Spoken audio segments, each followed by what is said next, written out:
Europe বিভিন্ন দেশে পৃথিবীময় ছড়িয়ে যাচ্ছে বরবাদ, এবং সকলের ভালোবাসায় সকলের হৃদয়কে বরবাদ করে দিচ্ছে বরবাদ।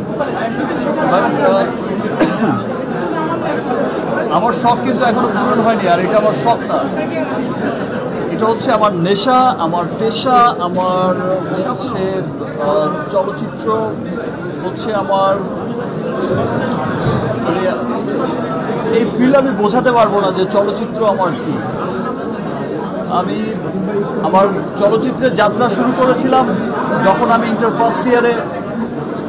ফার্স্ট ইয়ারের স্টুডেন্ট, এসেছিলাম 3 মাসের জন্য, হয়ে গেছে 25 বছর। বড় হয়েছি এখানে, বেড়েছি এখানে, বন্ধু হয়েছে এখানে, শত্রু হয়েছে এখানে। সব চলচ্চিত্র হচ্ছে আমার হৃদয়ের সবচাইতে কাছের অবস্থায় অবস্থান করে। সো চলচ্চিত্র আমি ভালোবাসি, আমি সবসময় ভালোবাসি, এবং আমি চাই যে আমার দেশের চলচ্চিত্র, আজকে সত্যি হচ্ছে কথাটা, বাট এক সময় যখন আমি বলতাম যে এমন একদিন আসবে যে আমার দেশের চলচ্চিত্র, আমার দেশের ফিল্ম ইংলিশ সিনেমার পাশে, হলিউড বলিউড সিনেমার পাশে মাল্টিপ্লেক্সগুলোতে পুরো পৃথিবীতে বড় বড় শহরের বড় বড় মাল্টিপ্লেক্সগুলোতে ইংলিশ, হিন্দি, বিভিন্ন বড় বড় দেশের সিনেমার পাশে আমার দেশের সিনেমার পোস্টারও স্থান পাবে, আমার দেশের সিনেমাও প্রদর্শিত হবে।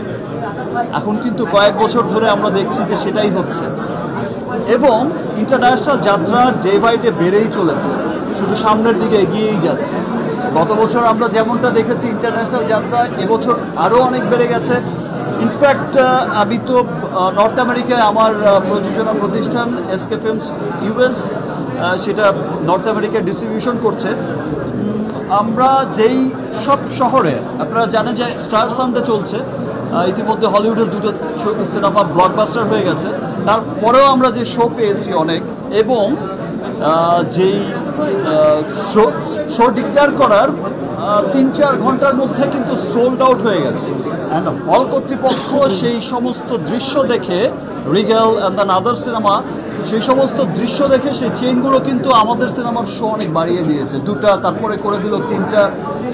এই যে সাফল্য, উত্তর সাফল্য, সেজন্য আমি আমার দেশের সকল মানুষকে, সর্বস্তরের মানুষকে, আমার দেশের বাইরে থাকা সর্বস্তরের মানুষকে, আমার দেশের বাইরে যে যেই দেশেই আছে, আমেরিকা, কানাডা, ইটালি, আজকে আমরা ইটালির দৃশ্য আমি দেখেছি, আমাকে যখন একজন জার্নালিস্ট পাঠিয়েছে ইটালির ভিডিও, আর আমি ভেবেছি মধুমিতা সিনেমা হল বা সাভার সেনা অডিটোরিয়াম বা কোনো একটা আমাদের দেশের কোনো একটা চিত্র।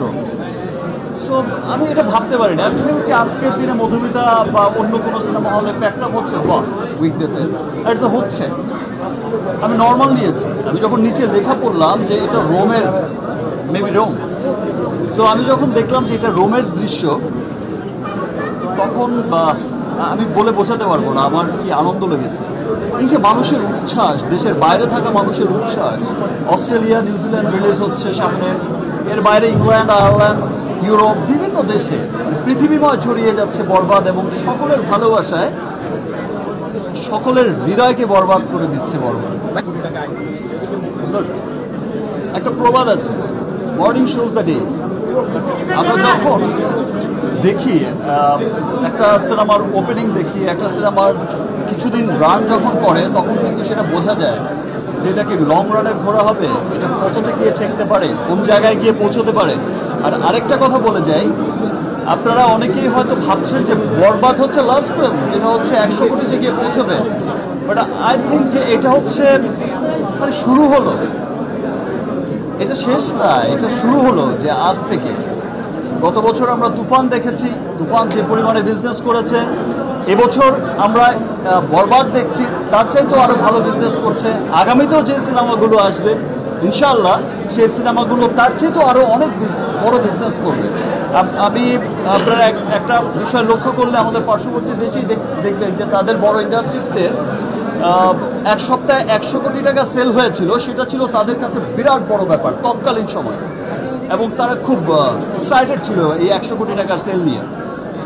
বাট যারা হচ্ছে মেকার ছিলেন, যারা হচ্ছে 100 কোটির ক্লাবে নিয়ে গেছেন, তাদের টার্গেট কিন্তু সে 100 কোটি ছিল না, তাদের টার্গেট 1000 কোটি ছিল, এখন দেখা যায় যে আমাদের পার্শ্ববর্তী দেশের সিনেমা, বড় সিনেমাগুলো 1000 কোটি ক্লাবে না পৌঁছলে তারা সুপারহিট ডিক্লারই করে না, একদম শেষ তাদের টার্গেটই। সো আমাদের শুরু হয়েছে,